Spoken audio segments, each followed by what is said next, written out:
మీ ఏం IT AI job అయితే join next it challenge. Job తెచ్చుకోండి, 5 లక్షలు తీసుకోండి.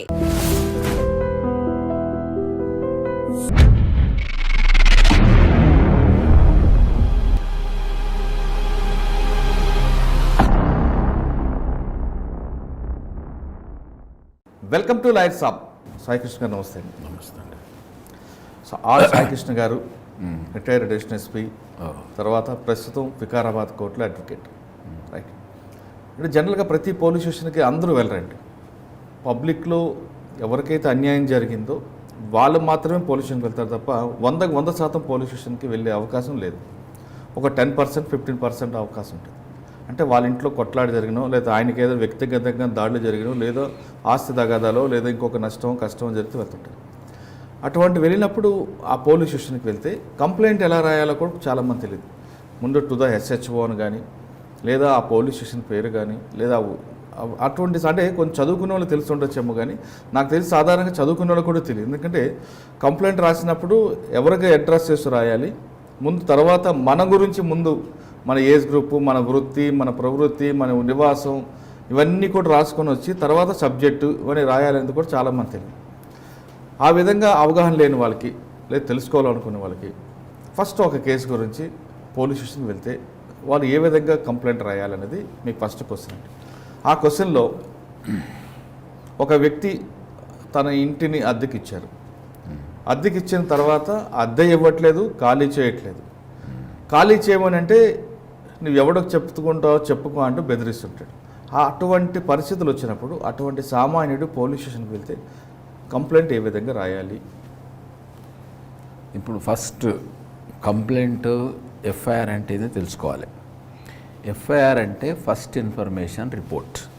దాని అర్థం ఏంటంటే ఫస్ట్ ఏది రాసిస్తాడో అది ట్రూత్ అని, తర్వాత లేట్ రాసిస్తే ఏమన్నా మార్పులు జరగవచ్చు, ఏమన్నా జరగవచ్చు అనే ఉద్దేశంతో ఫస్ట్ FIRను చాలా ఇంపార్టెంట్ ఇస్తారు. దట్ ఈస్ బేసిక్ ఫౌండేషన్, కేసుకు ఫౌండేషన్ అది.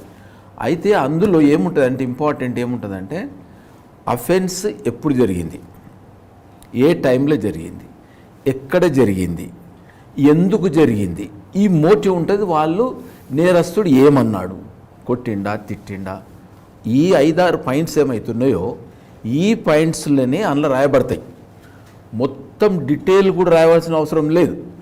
బ్రీఫ్గా, కానీ అంత మ్యాటర్ వచ్చినట్టు బ్రీఫ్గా రాసిన ఈ టైమింగ్స్ ఇంపార్టెంట్, ఎక్కడ ఇంపార్టెంట్, మోటివ్ ఎందుకు కొట్టిండు, లేక ఎందుకు ఏమైంది, ఆ కారణం, తర్వాత వీళ్ళేం యాక్ట్ చేసిండ్రు, ఈయన మీద ఎట్లా యాక్ట్ చేసిండ్రు, ఎంతమంది యాక్ట్ చేసారు, ఇంత ఈ విధంగా ఈ పాయింట్స్ కవర్ అయ్యేటట్టు కంప్లైంట్ రాయాలి.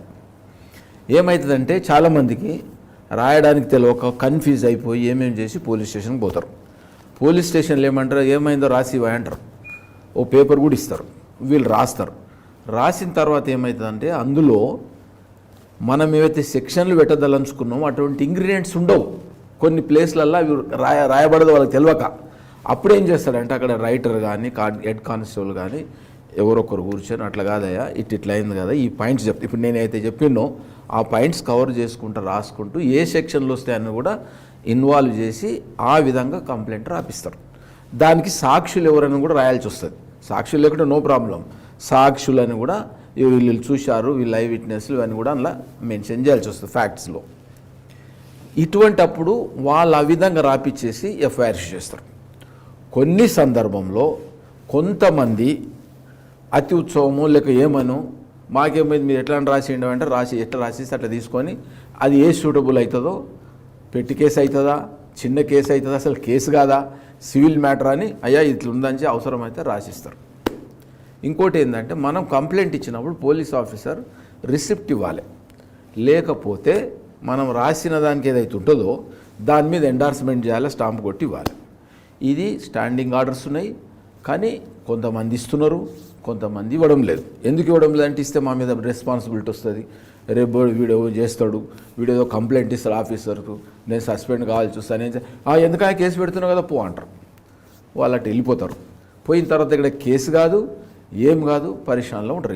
ఇంకా రాకపోయారు పోలీసు వాళ్ళు, ఎంకరేజ్ చేయకపోయారు అని ఇటుదొక ఈ FIR దానిలో ఇన్ని సమస్యలు ఉంటాయి. ఇప్పుడు అందరు అట్లా ఉంటారని కాదు, చాలామంది ఆఫీసర్స్ ఏమైనా నిజంగా రియాలిటీ జెన్యూన్ ఉంటే కంపల్సరీ చేస్తారు. ఎవరో ఒకరు హై ఇన్ఫ్లుయెన్స్ ఉంటారు, ముందే ఫోన్ చేస్తారు, ఆయన వస్తున్నాడు చూడు అది అని చెప్తే ఈడేమో కథలు చేస్తాడు మా SHOలు. ఇది కూడా జరుగుతాయి. ఇక్కడ మంచి జరుగుతుంది, చెడ్డలు ఉన్నది. మనం కంప్లైంట్ ఇచ్చేటప్పుడే అసలు పోలీస్ స్టేషన్కి పోయి రాయాల్సిన అవసరం లేదు. ఆయన ఎక్కడ జరిగిందో ఒక దగ్గర కూర్చొని దాని కంప్లైంట్ ఇప్పుడు చెప్పిన పాయింట్స్ మీద రాసేస్తే ఆటోమేటిక్ FIR ఇష్యూ అయిపోతుంది. ఆడ వద్దన్న చేయాల్సింది వాళ్ళు రిసిప్ట్ అడగాలి, ధైర్యంగా అడగాలి. సార్ మాకు రిసిప్ట్ లేకుండా ఎన్హార్స్మెంట్ చేయాలి, కదలొద్దండి. ఆడ వీళ్ళు ఏం చేస్తారు, ఈ పోలీసు వాళ్ళతో ఎక్కడ పెట్టుకోవాలి, నాకు సరైన యాక్షన్ తీసుకుంటాడో లేదో, నాకు చేస్తా అంటున్నాడు కదా అని చెప్పి దాని మీద రిసిప్ట్ తీసుకోక వాళ్ళ మీద బిలీఫ్తోనే వస్తారు. ఒక నమ్మకం, ఆ నమ్మకం ఏమైపోతుంది ఒక్కోసారి ఇన్ఫ్లుయెన్స్ వల్ల, ఇన్ఫ్లుయెన్స్ కావచ్చు, ఏ రీజన్స్ అన్న కావచ్చు, అది అయిపోతే నువ్వు ఎప్పుడు ఇచ్చిన కంప్లైంట్ కూడా అంటే కూడా ఎవరు లేట్. ఇది కాకుండా రూల్స్ ప్రకారం ఏముందంటే ఇక్కడ FIR కానీ ఏమైనా యాక్షన్ లేకుంటే ఎస్పీకి కంప్లైంట్ ఇస్తే ఎస్పీ గారు దాని మీద ఎండార్ చేసి FIR ఇష్యూ చేయమంటాడు, టేక్ నెసరీ యాక్షన్ అంటారు. ఎస్పీలు కూడా ఏమంటారు, ఇష్యూ FIR రిజిస్టర్ అని రాయరు, టేక్ నెసరీ యాక్షన్ అని రాస్తారు. అటు కాకుండా ఇటు కాకుండా డిప్లొమాటిక్గా గోడ మీద లేకుంటారు. ఎందుకంటే నా మీదకి ఎందుకు వచ్చు, ఎవరి మీద బాధ్యత తీసుకోదాలని ఉండరు వాళ్ళు. ఎందుకంటే ఎవడు లాస్ట్కి వస్తే ఎవరికి వస్తుంది ఎఫెక్ట్, SHOకి వస్తుంది. ఎస్పీకి రాస్తే కరెక్ట్గా రాస్తాడా, ఎవరికి రాస్తాడు, DSPకి రాస్తాడు, ACPకి రాస్తాడు, డైరెక్ట్ SIలు అక్కడ రాయడు. టేక్ నెసరీ అంటే ఈయనేం చేస్తాడు, అక్కడ SHOకు టేక్ నెసరీ అంటాడు. అంటే నీకు సస్తే ఏమన్నా చేసుకోరబోయే అంటాడు. వాళ్ళంతా చూసుకొని ఎవరైనా అన్నప్పుడు నేనైతే రాసినండి, ఆయన తీసుకోవాలి కదా యాక్షన్, SHO డ్యూటీ కదా. ఈ విధంగా నడుస్తుంది పోలీస్ స్టేషన్లల్లో, పోలీస్ ఆఫీసర్ దానిలో ఎవరు రెస్పాన్సిబిలిటీ ఇంకోని మీద నెట్టడమో లేకపోతే వాళ్ళ బాధ్యతలు తీసుకోవడం ఇట్లాంటివి జరుగుతుంటాయి. దీనికి జాగ్రత్తగా కంప్లైంట్ గారు మంచిగా రాసుకొని, ఈ పొద్దు రేపు ఏమైందంటే కంప్లైంట్ రాసేటోళ్ళు కూడా ఉంటారు. ఎవరైనా అక్కడ ఎప్పుడు తిరిగేటోళ్ళు పోలీస్ స్టేషన్ వాళ్ళు కూడా మంచిగా రాసిచ్చేటోళ్ళు కూడా ఉంటారు. అడిగి ఇప్పుడు నేను చెప్పిన పాయింట్లు కూడా అడిగి రాసిస్తారు, లేదా ఏ అడ్వకేట్ దగ్గరికి పోయినా కూడా రాసిస్తారు. కాబట్టి ఇవన్నీ సమస్యలు ఉంటాయి. కాబట్టి ఇప్పుడు ఫర్ ఎగ్జాంపుల్ ఇప్పుడు హౌస్ రెంట్ అన్నారు మీరు, హౌస్ రెంట్ కంప్లైంట్ దానికి వెళ్ళే ముందు కంప్లైంట్ ఇచ్చిన తర్వాత మీరు అన్నట్లుగా 2 రకాలు కనిపిస్తుంటాయి. వాస్తవం ఏం జరిగిందో రాయు, ఒక ఆర్డర్ ప్రకారం రాయు, to the SHO police station రాస్తే ఆ సెక్షన్స్ అన్నట్లు కూడా ఇంప్లిమెంట్ అవుతాయి. కాకుండా శ్రీత గౌరవనీయులైన స్టేషన్ హౌస్ ఆఫీసరు, CI లేకుంటే ఇన్స్పెక్టర్ ఆఫ్ పోలీస్ ఏదైనా రాయొచ్చు, ఎట్లా రాయొచ్చు, దాని పెద్ద సమస్య కాదు. కానీ ఇప్పుడు కొన్ని కేసుల్లో పోలీస్ స్టేషన్లో కంప్లైంట్ రాస్తున్నప్పుడు మీరు ఆయన పేరు రాయొద్దు, ఈయన పేరు రాయొద్దు, ఆడు కొట్టేయడం రాయొద్దు, తిట్టేయడం రాయొద్దు, లేదు మా అమ్మాయి పట్ల అసభ్యం పడితే పట్టుకున్నాడు రాయొద్దు, ఇవన్నీ పక్కన వాళ్ళు ఎందుకు చెప్తుంటారండి? అది దాని కేసు గ్రావిటీ తగ్గియడానికే కదా. ఇంకోరి మీద తనకు నచ్చిన వాళ్ళ మీద వద్దాను, లేకపోతే అదెందుకు కడతా, అనవసరం ఎందుకు అది కేసు, వీళ్ళు ఎందుకు ఇన్వాల్వ్ చేస్తే వాళ్ళను అని కూడా అనొచ్చు. అలా నిజం కూడా చెప్పొచ్చు, అబద్ధాలు కూడా చెప్పి రాపియచ్చు. కానీ ఏం రాసినా ఈయనకు తెలిసింది జరిగింది కంప్లైంట్ రాయాలి, అబద్ధాలు రాయనిక కూడదు. అబద్ధాలు రాస్తే ఇవన్నీ ప్రాబ్లమ్స్ వస్తాయి. మీరు చూస్తున్నారు iDream న్యూస్ని. Please subscribe iDreams. For more videos, subscribe iDream. Please subscribe for more videos. iDream. For more videos, Subscribe iDream. Please subscribe. Subscribe iDream channel. Do subscribe. iDream. iDream ఛానల్ని సబ్స్క్రైబ్ చేయండి. Do watch iDream.